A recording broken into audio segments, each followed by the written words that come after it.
Is-saħħa lill-Maltin. Is-saħħa l-Maltin fl-istituzzjonijiet Ewropej b'rappreżentanti li jaħdmu għalihom u f'isimhom.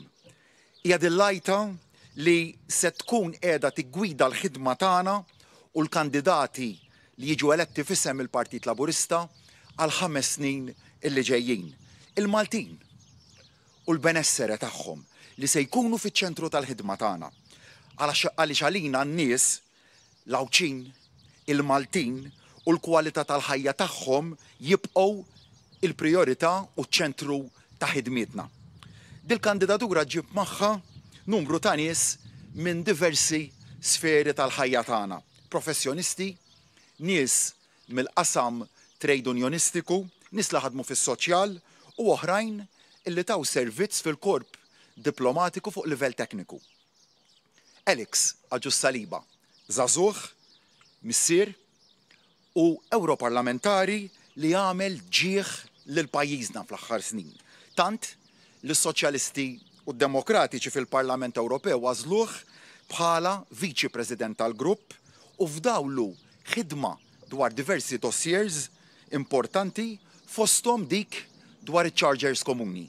Dak li għamel Alex, MPs oħrajn ħadu 3 leġislaturi biex wettquh u hu wettqu f'leġislatura waħda. Claudette Abela Baldacchino, ta' Tewmin li kienet voċifera u strumentali fl-attiviżmu tagħha dwar l-introduzzjoni ta' riformi marbuta mal-qasam importanti tal-fertilità, servit diġà bħala membru tal-Parlament Ewropew u għal żmien twil ħadmet fil-medja u l-ġurnaliżmu. Fil-Partit Laburista bħala President tan-Nisa Laburisti, Viċi Sindku tal-Qrendi u ħadmet ukoll fil-kamp soċjali. Daniel Attart, avukat u żagħżugħ, serva għal numru ta' snin bħala sindku fil-lokalità tal-Imtarfa, ħadem fil-medja bħala ġurnalist u riċentement sar ukoll missier. Kandidat ieħor li mhux ġdid fil-qasam tad-diplomazija li serva fir-rappreżentanza Maltija tal-Unjoni Ewropea u koll fil-Kummissjoni Għolja ta' Malta fir-Renju Unit.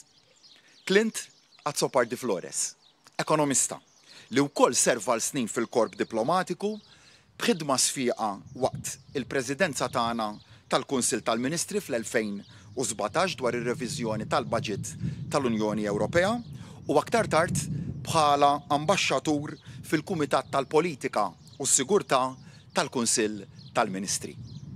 Thomas Bajada, żagħżugħ Ħawċi, xjentist u espert fil-qasam tal-marittimu li ħadem għal diversi snin fuq livell tekniku f'waħda mill-istituzzjonijiet tal-Unjoni Ewropea fil-qasam tant importanti tas-sajd u fil-qasam daqstant ieħor importanti tal-bidja. Jasmine Bonello, trade unionista, li għal żmien serva wkoll bħala President tal-Union Ħaddiema Maqudin, magħruf l-aktar għal ħidma minn dejjem lejali tiegħu mal-ħaddiema, pensjonanti u l-familji u l-interess partikolari tiegħu li għandu fil-qasam soċjali. Steve Ellul, ukoll ekonomista, żagħżugħ u missier ta' żewġ titfal. Ħadem fil-qasam bankarju u magħruf għal ħidmietu fil-qasam tal-ESG u l-kontribut b'saħħtu li ta' lill-Gvern fil-qasam tal-proġetti ta' tħaddir. Ta' wkoll kontribut importanti fil-proċess tal-mittidea tal-Partit Laburista. Jasmine Marshall, attivist u trade unionista, ili ilu attiv fil-Partit Laburista għalu li minn mindu kellu 15-il sena probabbilment mit-twelid ħadam fis-settur mediku u fit-tarznari.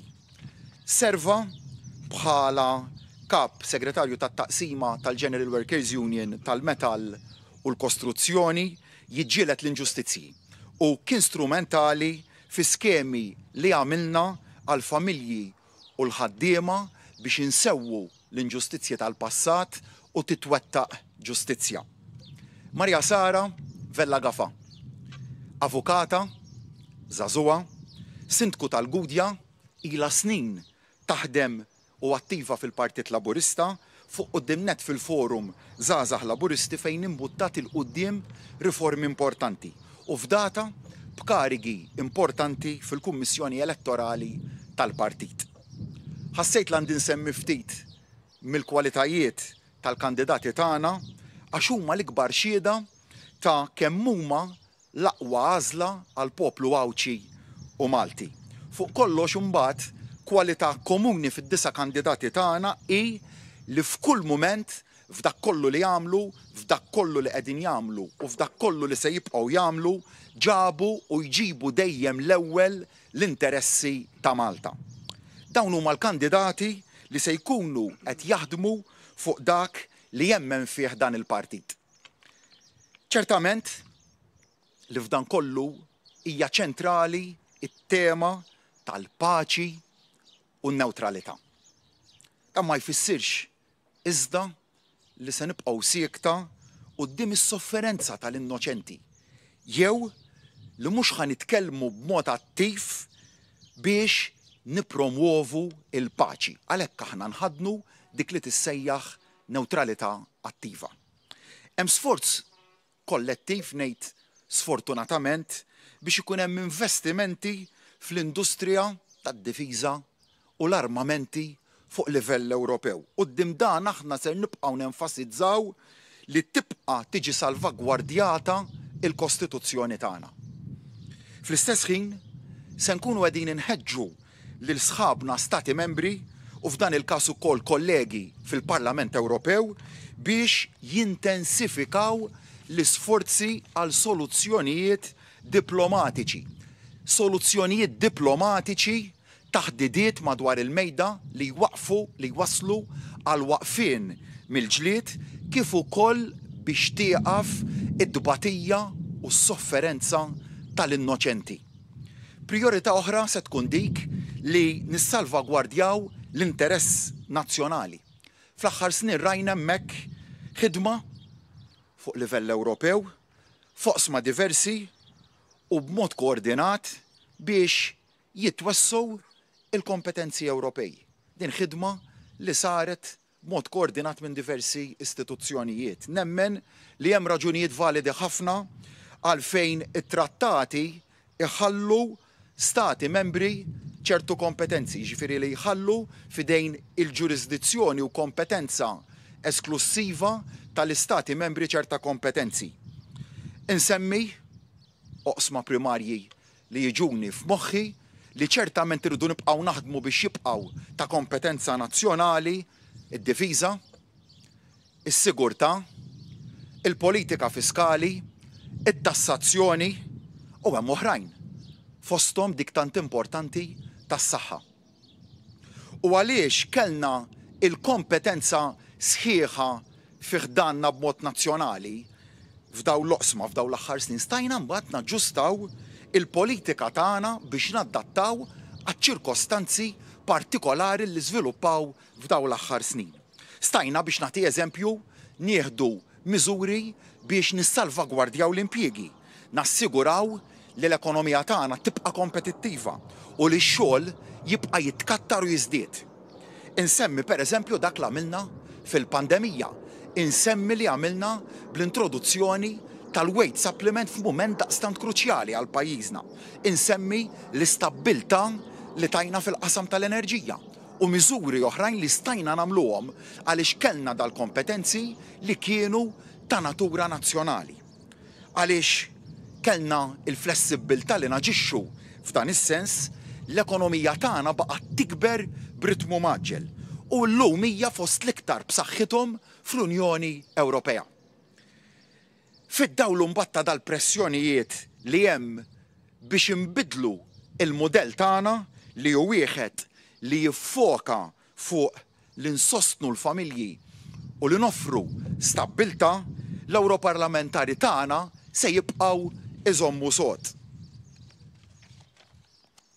Se jibqgħu iżommu sod sabiex dejjem fiċ-ċentru ta' ħidmietna nibqgħu nipproteġu lill-familji tagħna, nibqgħu nipproteġu lill-ħaddiema, nibqgħu nipproteġu lin-negozji tagħna u fuq kollox nagħtu s-serħan il-moħħ li ġib magħha l-istabbiltà. Temi oħra illi ser ikunu kruċjali fis-snin li ġejjin fid-dibattitu fuq livell Ewropew, tema li lilna verament hija kruċjali għalina hija dik tal-konnettività. Insemmi wkoll il-kummerċ, insemmi wkoll is-suq waħdieni u l-eventwali tkabbir tal-Unjoni Ewropea mis-27 stat membru li jikkomponuha llum. Tal-aħħar jiġifieri tkabbir eventwali tal-Unjoni Ewropea fi żgur se tkun tema li tqanqal diskussjonijiet fis-snin li ġejjin. Għaliex partikolarment se tkun qiegħda teffettwa il-mod kif tiffunzjona l-Unjoni Ewropea llum. F'da sens se tkun marbuta wkoll ma' riformi interni għall-Unjoni Ewropea li ma' riformi jista' mbagħad jiftħu diskussjonijiet dwar salvagwardji illi semmejt aktar qabel, jiġifieri salvagwardji temi li aħna se nibqgħu insostnu bis-saħħa li għandhom jibqgħu ta' kompetenza nazzjonali. U la semmejt is-suq waħdieni irridu naraw li dan irid ikun ġust mal-istati membri kollha, kemm dawk li huma kif ukoll ma' dawk li huma żgħar. Jeħtieġ li jkun hemm analiżi aktar profonda tal-impatt li jħares lejn iċ-ċirkostanzi ta' kull stat membru biex ma nkunux żvantaġġati b'regolamenti li għalina probabbilment ftit li xejn jagħmlu sens. Dwar il-konnettività tkellimt ukoll diversi drabi bħala stat membru gżira li ninsabu fil-periferija tal-Mediterran, periferija wkoll tal-Unjoni Ewropea, l-impatt fuq l-ekonomija tagħna ta' leġiżlazzjoni f'dal qasam b'mod partikolari ta' trasport marittimu u l-avjazzjoni u kompletament differenti mill-impatt li das-settur għandu fuq stati membri oħra. Aħna niddependu mill-konnettività bl-ajru u bil-baħar mhux biss biex jivvjaġġaw in-nies, iżda ekonomikament ukoll. Minħabba turiżmu, minħabba wkoll li trasport partikolarment dak marittimu huwa essenzjali biex nimpurtaw kważi dak kollu li nikkonsmaw. Il-prodotti l-aktar essenzjali, il-prodotti l-aktar bażiċi. U għalhekk din se tkun tema l-konnettività li il-membri tagħna fil-Parlament Ewropew ser ikunu qed jiżguraw li jsegwu mill-qrib anka fid-dawl tal-fatt li minħabba tibdil fil-klima għaddejjin żviluppi kbar fiha. U fuq dal-punt, partikolarment fuq ir-regolamenti illi jirrelataw mal-ITS, pajjiżna se jkompli jaħdem bis-saħħa xiefen kemm huma ta' sensittività partikolari għal pajjiżna. Hemm temi oħrajn illi se nkunu qed nelaboraw dwarhom fil-manifestana li nippreżentaw f'din il-kampanja elettorali, però nagħlaq bl-iktar prinċipju importanti. Fi Brussell aħna immorru għal Malta. Immorru biex nitkellmu u naġixxu fisem il-Maltin u l-Awċin. Għalhekk is-saħħa lill-Awċin, is-saħħa lill-Maltin.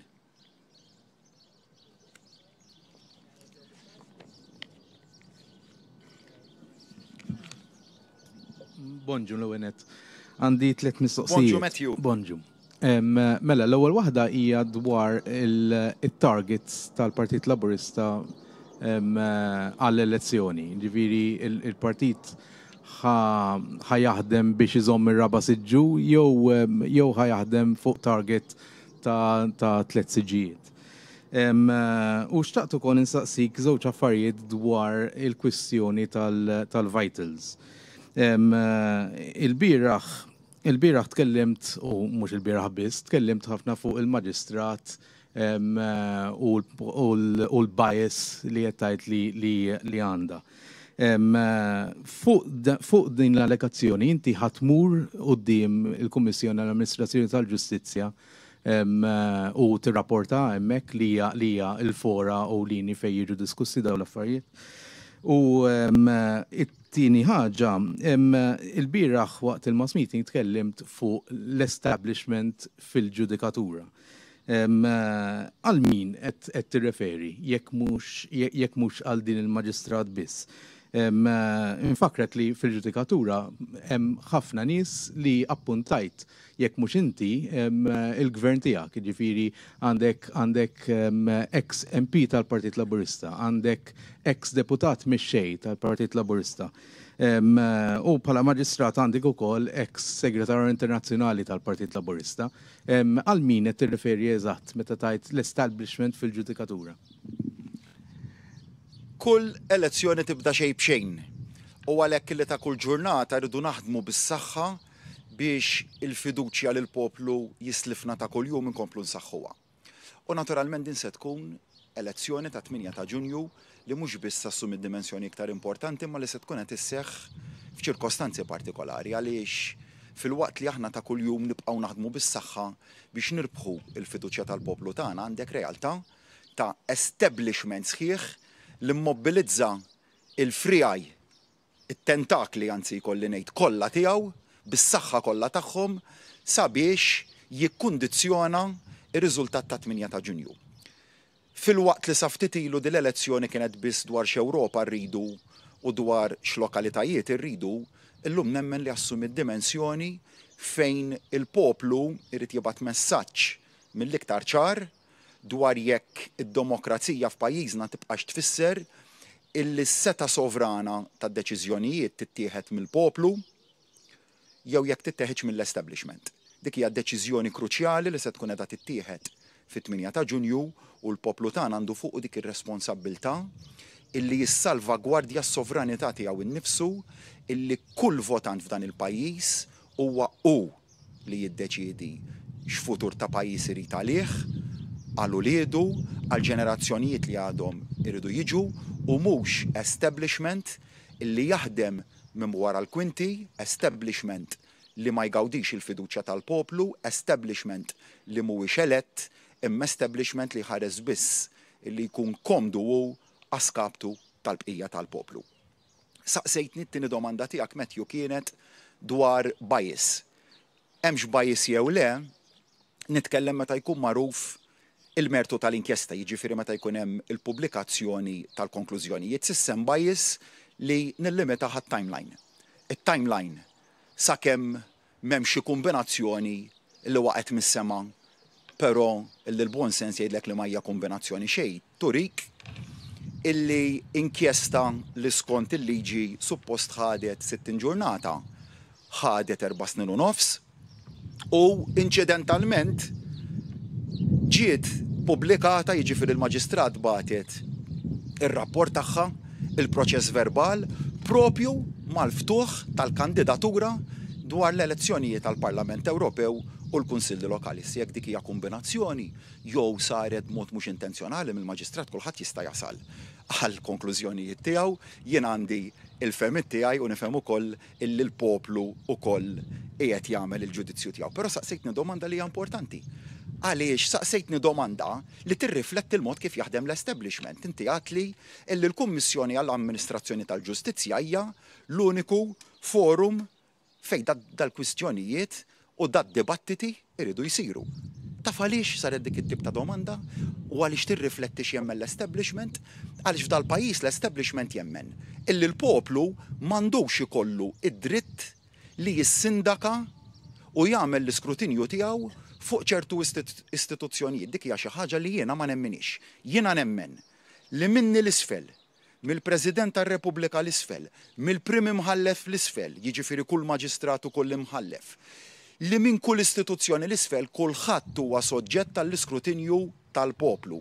Għalhekk f'dal pajjiż nistgħu nitkellmu aħna dwar poplu sovran u huwa propju dan li l-poplu tagħna jrid jiddeċiedi fit-8 ta' Ġunju jekk irid jibqa' hu li jkun sovran jew jekk irid jerħi u jċedi s-sovranità tiegħu lill-establishment. Le, jiena nemmen illi l-ġudizzju jrid jagħmlu il-poplu fit-8 ta' Ġunju u mhux immorru f'xi kummissjoni li kollox isir minn wara l-bibien magħluqa fiha jien nissoġġetta lili nnifsi għal ġudizzju tal-poplu u dak il-ġudizzju tal-poplu jien dejjem għandi fiduċja fih għalhekk ta' kuljum naħdem biex nottienu il-fiduċja tal-poplu tagħna. It-tielet domanda tiegħek. Inna naħseb il-mod kif poġġejt id-domanda tiegħek illi noqogħdu ngħidu għax hemm maġistrati u imħalfin illi kienu ex-kandidati tal-Partit Laburista. U nista' noqgħod ngħidlek illi kien hemm ukoll kandidati, ex-kandidati tal-Partit Nazzjonalista fil-passat li llum anke jokkupaw karigi ta' imħallef f'qrati internazzjonali. Se noqogħdu nagħmlu dak id-dibattitu verament se nippruvaw kwistjoni ta' ġustizzja nippolitiċizzawha. Jiġifieri jekk noqogħdu ngħidu għax waħda nħatret bis-sistema tal-lum u l-oħra naħatret bis-sistema l-antika. Li nista' ngħid il-maġistrat li qed nitkellmu dwarha llum hija maħtura bis-sistema antika fi żmien amministrazzjoni oħra, però mhux se noqgħod nidħol f'dak il-konsiderazzjoni li għandna hawnhekk hija kwistjoni li tmur fuq x'verament fisser is-sistema tal-ġustizzja. Is-sistema tal-ġustizzja aħna. Xi ħadd li huwa verament konvint mill-ġustizzja f'pajjiżna kif aħna li fl-2020 saħħaħna l-ġudikatura bla preċedent. Tajna awtonomija sħiħa lill-ġudikatura. Tajn indipendenza sħiħa lill-ġudikatura. Mill-ewwel mument jiġifieri il-mument tal-ħatra sal-aħħar mument jiġifieri t-tneħħija. Ma ninsewx li qabel it-tneħħija tal-ġudikatura kienet fdata lill-Parlament. U dik m'għadix illum il-ġurnata. U l-ħatra tal-ġudikatura qabel kienet prettament f'idejn il-Prim Ministru li kien jiddeċidi li jaħtar lil min jidillu. Dak kollu aħna bdilnieh. Fl-emendi li għamilna fl-2020. Saħħaħna l-kundizzjonijiet tax-xogħol tal-ġudikatura, saħħaħna s-salarji tal-ġudikatura, però dak li nistenna mbagħad huwa illi l-ġudikatura tirreċiproka billi l-proċess ġudizzjarju ma tniżlux fl-arena politika. U dak illi sar bil-wisq jinkwetani illi min kien l-aktar importanti li jissalvagwardja l-integrità tal-proċess ġudizzjarju, jiġifieri f'dal każ il-maġistrat inkwirenti u ħadd iżjed, għamlet deċiżjoni illi tissoġġetta proċess ġudizzjarju għall-arena partiġana. It-timeline li ntuża li ntażel b'mod mill-aktar speċifiku li ma jħalli li ebda dubju sar biex jintbagħat messaġġar.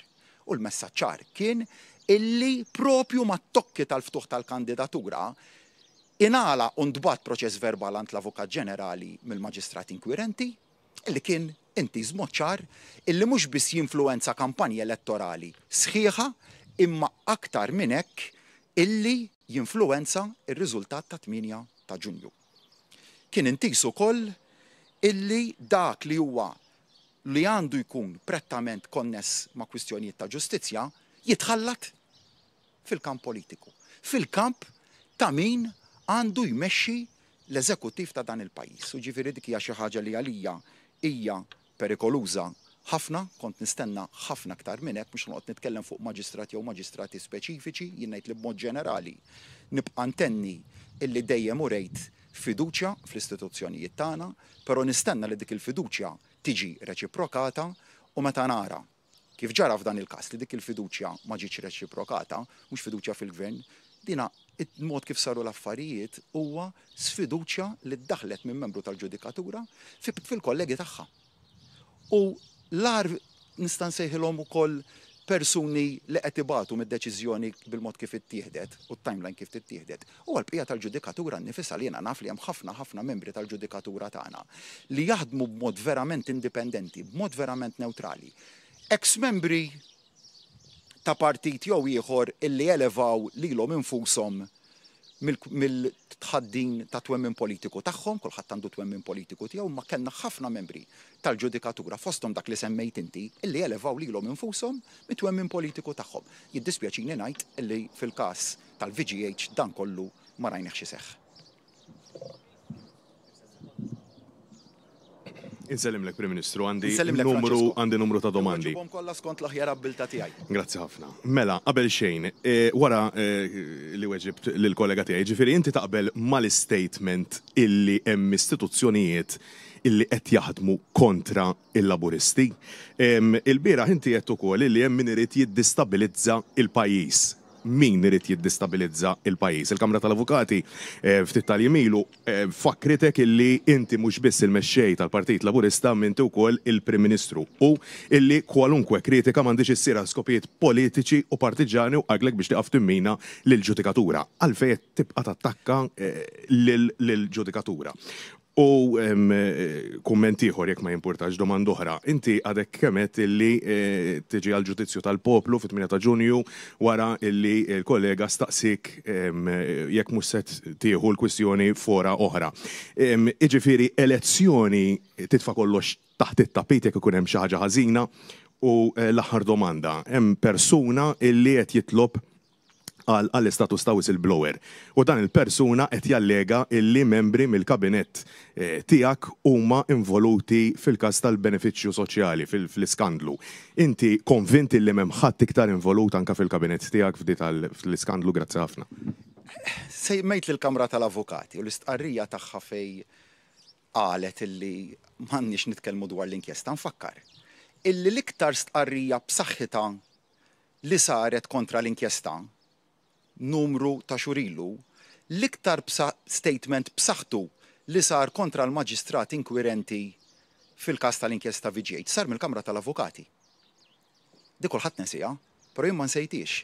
U se nfakkara u tirreferi għal mument partikolari meta il-maġistrat ordnat search lil wieħed mill-membri tal-Kamra tal-Avukati. Dakinhar infakkrek u nistidnek tfittixa saret stqarrija jibsa ferm mill-Kamra tal-Avukati kontra il-maġistrat inkwirenti.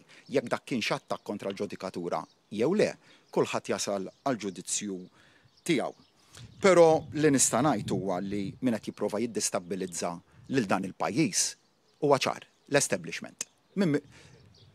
ħaddaqs il-partit tiegħek ma jaf min huwa l-establishment għaliex konsistentement jipprova jallaċċja u jibbenefika mid-deċiżjonijiet tiegħu. L-establishment huwa magħruf magħmul minn biċċiet minn istituzzjonijiet differenti u minn persuni li huma differenti li għandhom interessi varji, interess wieħed m'għandhomx. Dak tal-progress tal-poplu. Għandhom jinteresshom biss l-interess limitat tagħhom li huma jsaltnu lil dan il-pajjiż bla ma jassoġġettaw ruħhom għal ġudizzju sovran tal-poplu u li konsistentement tul is-snin gawdew huma għaskaptu tal-poplu. Xi fisser l-establishment tal dan il-pajjiż nafuh b'dak li ġara qabel l-2013 fejn dan il-pajjiż kellu poplu li bata bistanew il-ftit. L-establishment huwa dak li jippretendi illi mhuwiex soġġett għall-iskrutinju ta' ħadd li jaħdem fis-silenzju minn wara, li jaħdem b'modi kattivi lejn il-poplu li la jaħfer u lanqas jinsa min huwa l-establishment staqsi lil diversi persuni illi għadhom sal-ġurnata jiġbdu l-ispak fil-Partit Nazzjonalista u tkun verament taf min huwa l-establishment. Forsi saqsi Bernard Gregg innifsu wkoll min huwa l-establishment u kif jikkundizzjonah ta' kuljum ukoll. U għalhekk min qed jipprova jiddestabilizza lil dan il-pajjiż taf b'mod mill-iktar ċar, issa sta l-poplu tagħna. Sta l-poplu tagħna li għandu għażla qudiemu hawnhekk illi jew fit-8 ta' Ġunju jibqa' d-dar jew joħroġ u jibgħat vot mill-iktar b'saħħtu mhux favur neċessarjament kwistjonijiet politiċi, favur is-sovranità tal-poplu. Min għandu s-seta li jiddeċiedi f'dan il-pajjiż? Jien nemmen illi l-poplu jrid jibgħat messaġġ ċar u b'saħħtu illi s-sovranità tibqa' tiegħu u dik is-sovranità huwa biss il-Partit Laburista li jista' jiggarantija bil-ħidma sfiqa tiegħu ta' kuljum biex jitejjeb il-kwalità tal-ħajja tal-familji, tan-negozji, b'mod ġenerali tal-pensjonanti, taż-żgħażagħ, tal-istudenti, tas-self-employed, tal-middle class, ta' kull settur ta' dan il-pajjiż illi verament jixraqlu illi jimxi il-qudiem. Tieni domanda tiegħek kienet saqsejtni anzi fl-ewwel domanda jekk dan huwiex attakk mill-establishment kontra l-Partit Laburista. Jien ngħid dan huwa attakk mill-establishment mhux biss kontra l-partit. Dan huwa attakk mill-establishment kontra l-poplu. U għalhekk din mhix kwistjoni ta' Partit Laburista jew Partit Nazzjonalista, din hija kwistjoni nazzjonali ġiet. Kwistjoni ta' establishment magħmul minn ftit nies imma għandhom influenzi kbar għax jaħdmu mis-sigriet u jafu jiġbdu ħafna spak kontra poplu onest, poplu bieżel, negozji ħabrieka illi sta għalina illi nipproteġuhom. U dik il-protezzjoni il-poplu jrid itiha lilu nfusu. Il-poplu jrid jipproteġi tad-dritt sovran li għandu illi jkunu li jiddeċiedi x'futur irid għal dan il-pajjiż u mhux dan l-establishment. It-tielet domanda tiegħek kienet saqsejt it-tieni domanda anzi dwar jekk elezzjoni tixħiġ kollox taħt it-tapit. Alla ħares jinxteħed taħt it-tapit il-mod kif saru l-affarijiet f'dan il-każ.